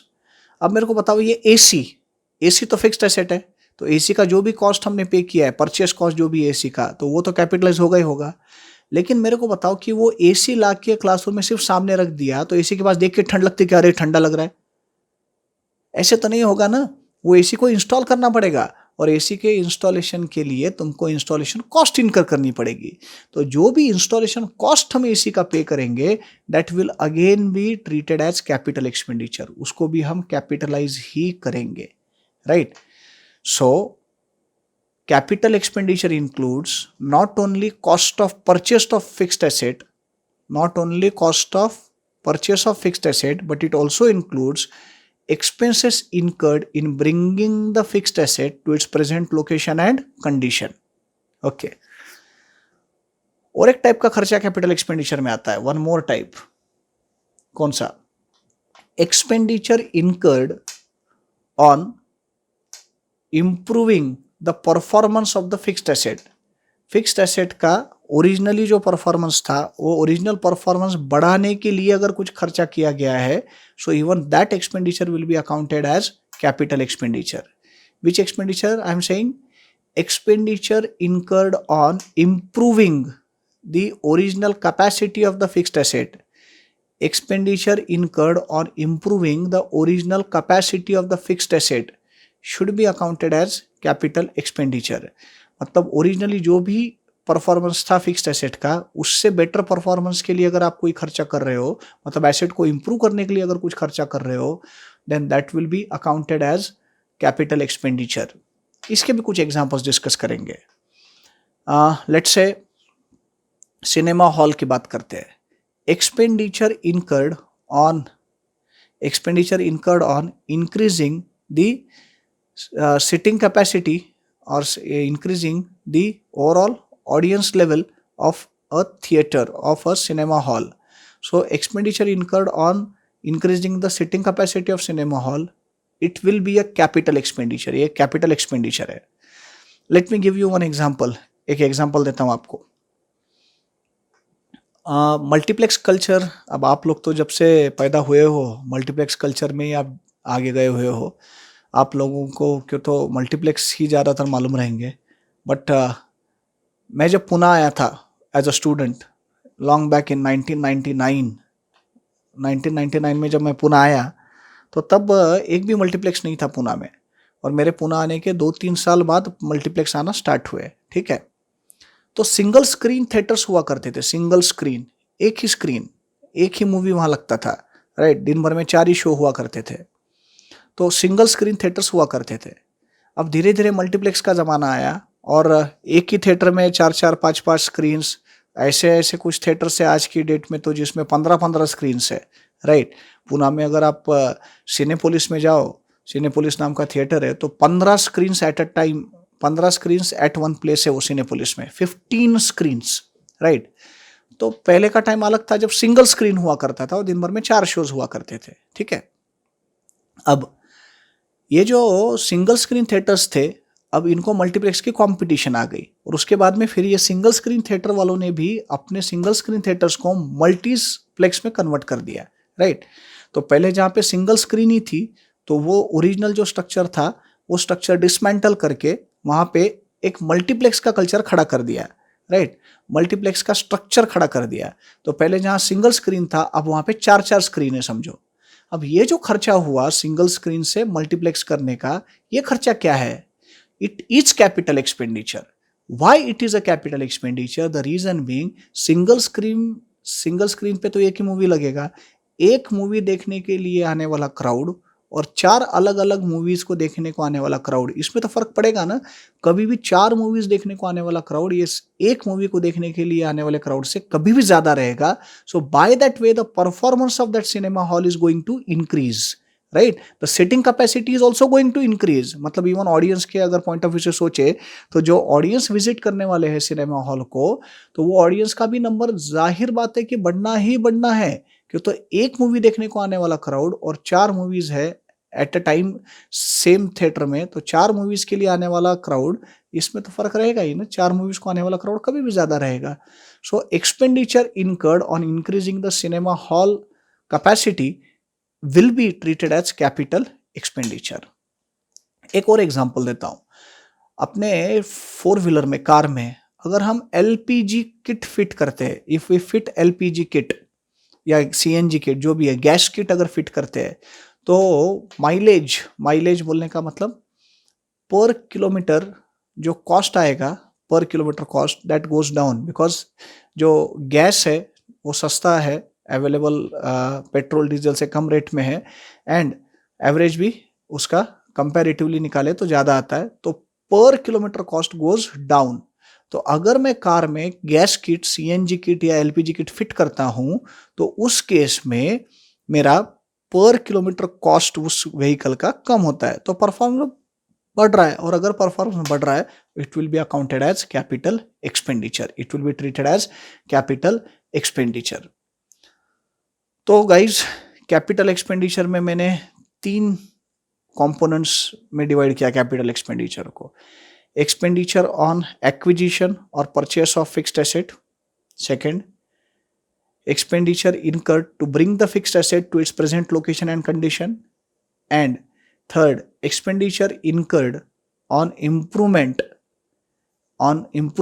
the original capacity or original performance of the fixed asset। तो ओरिजिनल परफॉर्मेंस या ओरिजिनल कैपेसिटी बढ़ाने के लिए अगर कुछ खर्चा हो रहा है तो even that will be accounted as capital expenditure, ठीक है। What do you mean by revenue expenditure? Revenue expenditure का मतलब क्या? It's very simple, it's very easy. Revenue expenditure is day to day routine business expenditure which is incurred for a short period of time. ऐसा खर्चा जो एक short period के लिए किया जाता है, routine day to day expenditure which is not resulting into creation of any fixed asset, such expenditure is called as revenue expenditure. Car खरीदी किया, कार, तो ये क्या हो गया? Capital expenditure. बट कार में जो पेट्रोल या डीजल फिल करते हैं या पेट्रोल या डीजल का जो कॉस्ट है that will B revenue expenditure. Car को हम रेगुलरली सर्विसिंग कराते हैं, हर 6 महीने बाद या साल में एक बार सर्विसिंग कराते हैं, वो रेवेन्यू एक्सपेंडिचर। कार के जो रूटीन रिपेयर्स है, रेगुलर रिपेयर्स, पंक्चर हो गया, पंक्चर निकाला, ये रूटीन रिपेयर्स है, ये रेवेन्यू एक्सपेंडिचर है, राइट। मशीनरी को या एसी को साल में 2 बार हम सर्विसिंग कराते हैं, ये क्या हो गया? रेवेन्यू एक्सपेंडिचर हो गया। So day to day routine expenditure incurred, even though it might be on fixed asset, still it is routine expenditure which is not resulting into any improvement in the original performance of the fixed asset, then it is just a revenue expenditure, it is not a capital expenditure.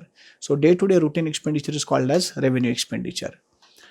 मैंने car का example दिया था कि gas kit fit किया, gas kit, तो वो क्या हो जाएगा, अगर गैस किट फिट किया तो it will be accounted as capital expenditure, क्यों, तो उसकी वजह से परफॉर्मेंस बढ़ रहा है, पर किलोमीटर कॉस्ट कम हो रहा है.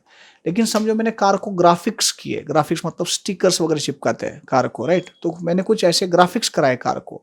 ग्राफिक्स कराने की वजह से परफॉर्मेंस बढ़ने वाला है क्या, ग्राफिक्स कराए या ऐसे थोड़ा स्पीड वाले अगर कुछ मैंने स्टिकर चिपका दिए तो क्या फास्ट जाता है क्या कार, स्टिकर चिपका दिए बोल के, ऐसे तो कुछ नहीं होता, राइट. या और कुछ ग्राफिक्स कराए बोल के मेरा एवरेज बढ़ जाता है क्या कार का, नहीं बढ़ता. तो ग्राफिक्स ये तो मैंने जस्ट मेरे लाइकिंग के लिए किया ना, तो ग्राफिक्स का जो भी कॉस्ट मैं इनकर करूंगा it won't be capital expenditure, it will be a revenue expenditure. So you have to very carefully जज whether the expenditure is capital or revenue expenditure. और ये इसलिए सीखना है, इसलिए समझना है अच्छे से, द रीजन बीइंग, अगर कैपिटल एक्सपेंडिचर को रेवेन्यू एक्सपेंडिचर ट्रीट कर दिया या रेवेन्यू एक्सपेंडिचर को कैपिटल एक्सपेंडिचर ट्रीट कर दिया तो it is error of principle. ये क्या है, एरर ऑफ प्रिंसिपल है. तो to avoid error of principle you have to carefully understand what is capital expenditure and what is revenue expenditure, right. इसी के कनेक्शन में और एक है डिफर्ड रेवेन्यू एक्सपेंडिचर. अब ये डिफर्ड रेवेन्यू एक्सपेंडिचर क्या होता है, what is deferred revenue expenditure, exactly क्या है इसका मीनिंग. मैं आपको पहले ही क्लैरिफाई कर रहा हूं कि no more we have the concept of deferred revenue expenditure in accounting with the introduction of accounting standard 26. लेकिन सिर्फ ये कंसेप्ट क्या था या क्या रहता है डिफर्ड रेवेन्यू एक्सपेंडिचर, ये आपको बता रहा हूँ. अब हम डिफर्ड रेवेन्यू एक्सपेंडिचर बोल के इंटेंजिबल एसेट्स के केस में तो भी अकाउंटिंग नहीं करते, बट कंसेप्ट क्या है ये मैं आपको बताता हूँ. Deferred revenue expenditure is revenue expenditure only. Deferred revenue expenditure is revenue expenditure only.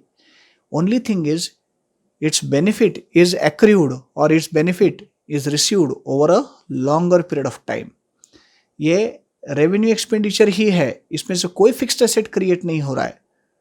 No fixed asset is created out of deferred revenue expenditure. It is revenue expenditure only, but its benefit is accrued over a longer period of time. Example, let's say I went out of India to develop foreign market. मैं एक business कर रहा हूँ और foreign में मेरे को इच्छा है कि मैं कुछ गुड्स एक्सपोर्ट करूँ आउट ऑफ इंडिया, और इसलिए मैं बाहर कहीं गया और वहाँ जाके मैंने वहाँ के मार्केट का एनालिसिस किया, एंड वहाँ के मार्केट का एनालिसिस करके मैंने वहाँ पे मेरे कुछ एक्सपोर्ट कॉन्टैक्ट्स बनाने की कोशिश की, सो दैट मैं वहाँ पे मेरा बिजनेस बढ़ा सकूँ या चालू कर सकूँ आउट ऑफ इंडिया. अगर समझो ये सक्सेसफुली पूरा हो जाता है और मेरा एक्सपोर्ट स्टार्ट हो जाता है, तो जो खर्चा मैंने इनिशियली वहाँ जाके किया, वहाँ आउट ऑफ इंडिया गए तो फ्री में तो नहीं गया, ऑब्वियसली उसके ऊपर खर्चा हुआ रहेगा, जाने का खर्चा, आने का खर्चा, वहाँ रहने का खर्चा है, वहाँ पे घूमने का खर्चा है. तो वहाँ पे मार्केट इस्टेब्लिश करने के लिए जो कुछ खर्चा मैंने किया, that is termed as deferred revenue expenditure. अब देखो रेवेन्यू एक्सपेंडिचर जो है ना, रेवेन्यू एक्सपेंडिचर ही है ये ट्रैवलिंग का खर्चा. ट्रैवलिंग का खर्चा जो है, आने जाने का वगैरह, वहाँ रहने का, ये ट्रैवलिंग एक्सपेंडिचर है. Travelling expenditure is revenue expenditure only. ये है तो रेवेन्यू एक्सपेंडिचर ही ट्रैवलिंग का खर्चा, लेकिन ये ऐसा खर्चा है जिसकी वजह से मेरे को बेनिफिट लॉन्ग टर्म में मिलने वाला है. लॉन्ग टर्म में कैसे क्या मिलेगा मेरे को बेनिफिट, लॉन्ग टर्म में इसलिए मिलेगा कि एक बार अगर वो एक्सपोर्ट मार्केट डेवलप हो गया, एक बार अगर मेरा बिजनेस वहाँ पे सेट हो गया, तो उसके बाद में सालों साल मेरे को वो बिजनेस से बेनिफिट्स आता रहेंगे ना, वो बिजनेस से मैं प्रॉफिट कमाता रहूँगा ना. तो इनिशियली मैं जब जाके पूरा सेटअप करता हूँ तो खर्चा तो एक ही बार हो रहा है, और ट्रैवलिंग का खर्चा रेवेन्यू एक्सपेंडिचर ही है, लेकिन जो भी रेवेन्यू एक्सपेंडिचर हो रहा है इसका बेनिफिट मेरे को लॉन्ग टर्म में मिलने वाला है. Because once my business is set up there, मेरा बिजनेस सेटअप एक बार वहाँ पे हो गया, तो from that business I am going to make profits for a longer period of time. Long period के लिए मेरे को वहाँ से बेनिफिट्स मिलते रहेंगे, and therefore such expenditure is deferred revenue expenditure. One more example, heavy advertisement expenditure incurred on introduction of a new product. अब AS 26 आने के बाद में ये खर्चा डिफर्ड रेवेन्यू एक्सपेंडिचर नहीं माना जाता, लेकिन जस्ट अंडरस्टैंडिंग के लिए कि कंसेप्ट क्या था डिफर्ड रेवेन्यू एक्सपेंडिचर का वो समझा रहा हूँ. Heavy advertisement expenditure incurred on introduction of a new product. नए प्रोडक्ट, जब कभी कोई कंपनी नया प्रोडक्ट मार्केट में लाता है तो उसके इंट्रोडक्शन के लिए एडवर्टीजमेंट पे हेवी खर्चा किया जाता है कि लोगों तक ये प्रोडक्ट पहुंचाया जाए. देखो बेटा, एक बार ये प्रोडक्ट पॉपुलर हो गया, एक बार ये लोगों तक पहुंच गया और अच्छा प्रोडक्ट अगर है तो फिर उसके बाद में उसको मार्केटिंग की उतनी ज़रूरत नहीं पड़ेगी. फिर वो प्रोडक्ट सालों साल चलता रहेगा, आपको उसमें से बेनिफिट्स आते रहेंगे. लेकिन इनिशियली वो प्रोडक्ट लोगों तक पहुंचाने तक हेवी एक्सपेंडिचर अगर आप कर रहे हो एडवर्टीजमेंट का, तो एडवर्टीजमेंट इज रेवेन्यू एक्सपेंडिचर, इसमें तो कोई डाउट नहीं है. Advertisement is revenue expenditure only, but it is in such a way, in such manner that it's benefit is for a longer period of time. नया product introduce करने के लिए heavy expenditure किया गया है, तो एक बार वो प्रोडक्ट पॉपुलर हो गया तो उसका बेनिफिट सालों साल मिलते रहेगा. बट इनिशियली किया गया खर्चा तो एक ही बार हुआ था, तो it should be given the treatment of deferred revenue expenditure. So it is called as deferred revenue expenditure. So it is revenue expenditure only, but benefit of which is earned over a longer period of time. मेरे बचपन में I remember in my childhood Reynolds pen introduce किए गए थे, और एक बहुत popular company है, बहुत फेमस कंपनी है रेनॉल्ड्स पेन, राइटिंग पेन्स की. तो मेरे बचपन में वो रेनॉल्ड्स पेन अलग अलग मॉडल इंट्रोड्यूस किए गए थे. एक पेन 5 रुपए का था, एक 4 रुपए का था, एक 15 रुपए का रेनॉल्ड जेटर बोल के आता था. तो अलग अलग पेन्स. उस टाइम पे रेनॉल्ड्स ने बहुत हेवी एडवर्टीजमेंट किया था. न्यूज़पेपर में भी रेनॉल्ड्स के बारे में आता था. तब विविध भारती हुआ करता था रेडियो पे, एक ही चैनल था विविध भारती. विविध भारती पे रेनॉल्ड्स की ऐड आती थी. DD1 था तब, दूरदर्शन, दूरदर्शन पे भी रेनॉल्ड्स की ऐड आती थी. तो heavy expenditure was incurred at that time to introduce their new product. अब रेनॉल्ड्स उसके बाद में इतना पॉपुलर हो गया, तो बाद में फिर उनको उसमें से, वो ब्रांड में से, रेनॉल्ड्स ये ब्रांड के पेन बेच के बहुत सारा प्रॉफिट हुआ कंपनी को. तो initially they incurred that heavy expenditure on advertisement, but benefit of that advertisement they got over a longer period of time. So this is deferred revenue expenditure. Okay, थोड़ा सा short में ये सब लिख लेते हैं हम लोग. तब से ओरली मैंने सब समझाया आपको, बट ये कैपिटल रेवेन्यू, डिफर्ड रेवेन्यू क्या होता है ये लिख लेते हैं. अब हेडिंग लिखो, capital expenditure. Capital expenditure.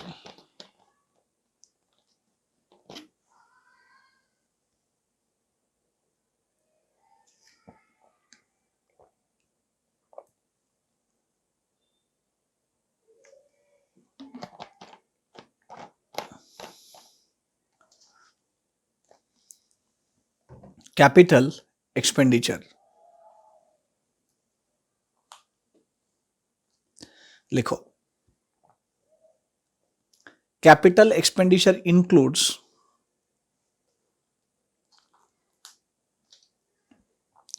capital expenditure includes,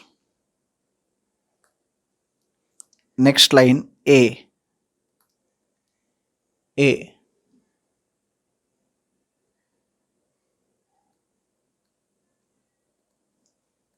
cost incurred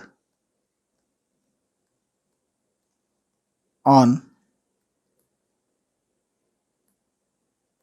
purchase oblique construction of fixed asset.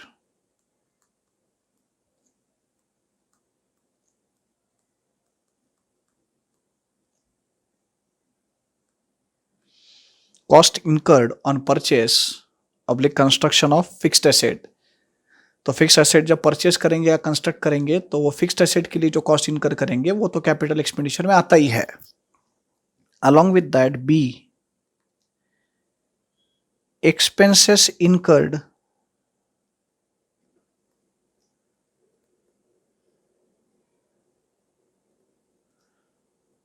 to bring the fixed asset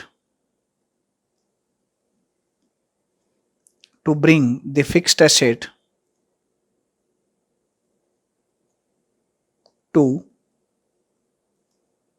its present location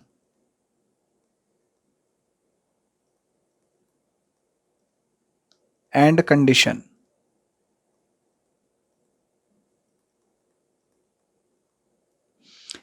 expenses incurred to bring the fixed asset to its present location and condition. जो stamp duty वाला example था, या machinery के installation expenses थे, या Ferrari import किया तो transportation cost था, या इवन इंपोर्ट ड्यूटी जो पे की वो था, तो ये खर्चे किए बगैर वो फिक्स्ड एसेट उसके प्रेजेंट लोकेशन और कंडीशन में आ ही नहीं सकता, तो दैट इज कैपिटल एक्सपेंडिचर. और क्या था? Expenses incurred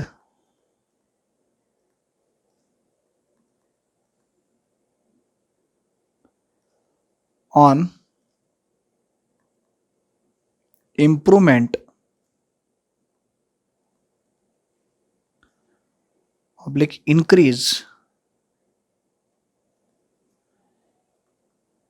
in the original capacity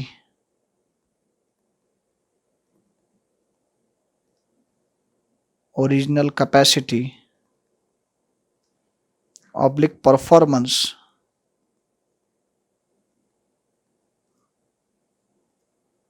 of fixed asset. Expenses incurred on improvement oblique increase in the original capacity oblique performance of fixed asset. So these are included in capital expenditure. तो इनको बोलते capital expenditure. अब लिखो heading revenue expenditure. Now write down revenue expenditure.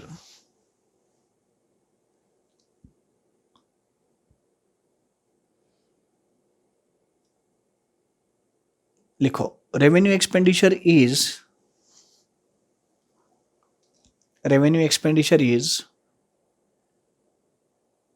day-to-day routine business expenditure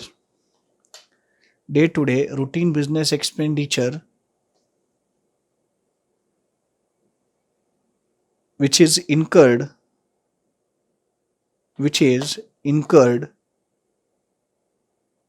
for a short period of time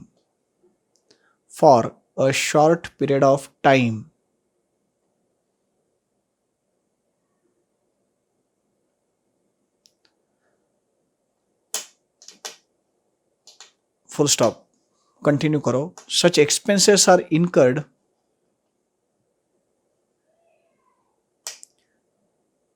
frequently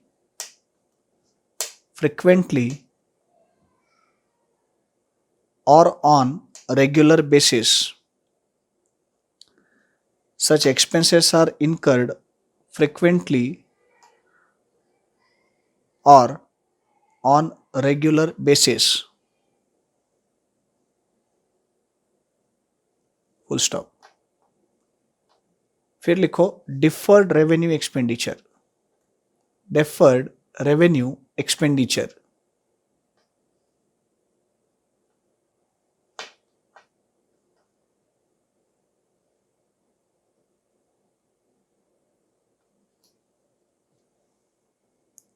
Deferred revenue expenditure. Under that, write down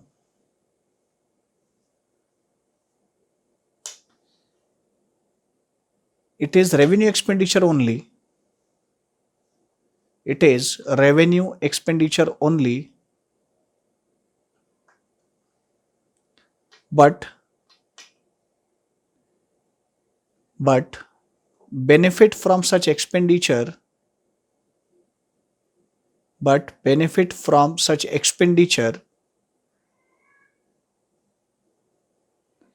is derived oblique accrued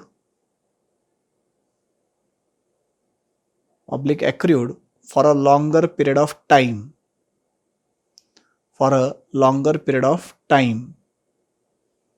तो ऐसा खर्चा जो होता तो revenue है, लेकिन उसका benefit अपने को लॉन्ग टर्म तक मिलता रहेगा, तो ऐसे खर्चे को बोलते हैं डिफर्ड रेवेन्यू एक्सपेंडिचर. ठीक है, एक बार फिर से आप सब लोग ये चार्ट में आ जाओ जहां पे हमने टाइप्स ऑफ एरर्स डिस्कस किए थे. तो ये कैपिटल एक्सपेंडिचर या रेवेन्यू एक्सपेंडिचर, ये कौन से कॉन्टेक्स्ट में मैंने डिस्कस किया? Errors of principles. So if capital expenditure is being treated as revenue expenditure or revenue expenditure is being treated as capital expenditure, we call it as error of principle. जैसे मैंने यहाँ पे example लिखा है पहला, machinery purchased is wrongly included in purchases. Machinery अगर purchase किया है तो फिक्स्ड एसेट है, और गलती से अगर मैं उसको परचेस बोल के रिकॉर्ड कर लेता हूं तो गुड्स परचेस हो गए ना. It will be wrong accounting. Principle you are going wrong, it is error of principle. दूसरा एग्जाम्पल भी वैसा ही था reverse. Repairs to vehicle are wrongly debited to vehicle account. तो व्हीकल्स में कुछ रिपेयर्स की है तो वो तो रूटीन एक्सपेंडिचर है रिपेयर्स करना, it should be debited to repairs account. तो उसको रिपेयर्स बोल के एक्सपेंस आउट करने के बजाय गलती से आपने व्हीकल्स को डेबिट कर दिया, मतलब आप उसको कैपिटलाइज कर रहे हो. So revenue expenditure is being treated as capital expenditure, error of principle. Right. So I think capital expenditure, revenue expenditure, deferred revenue expenditure, ये क्लियर है. सबसे इंपॉर्टेंट ये चीज, कैपिटल एक्सपेंडिचर मतलब क्या. तो कैपिटल एक्सपेंडिचर में क्या क्या आता है बताओ एक बार फिर से मेरे को. पहला, cost incurred on purchase or construction of fixed asset. Second, expenses incurred to bring the fixed asset to its present location and condition. And expenses incurred on improvement or increase in the original capacity or performance of fixed asset. So this is what is included in capital expenditure. तो इनको हम capital expenditure में include करते हैं. Any problem? Any question? So which are the four types of errors? Errors of omission, जिसमें वापस दो types, errors of full omission and errors of partial omission. Errors of commission, errors of principles and compensating errors. Right? These are the four types of errors. Any questions? Any doubts? Any problems? No problem? Pakka? Yes.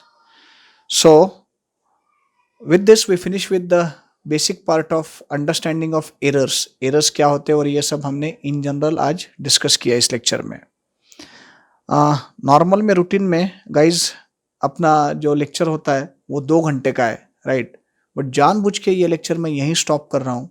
I am intentionally going to stop here today. The reason being, आज हमने पूरा theory discuss किया है और मेरे को आगे जो पार्ट डिस्कस करना है वो भी थ्योरेटिकल ही है, तो एकदम से बहुत ज़्यादा बम्बार्डिंग ना हो जाए आप पे थ्योरी पार्ट का. इसलिए we will take a break here, right.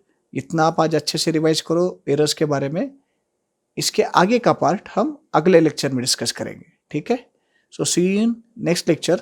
Thank you.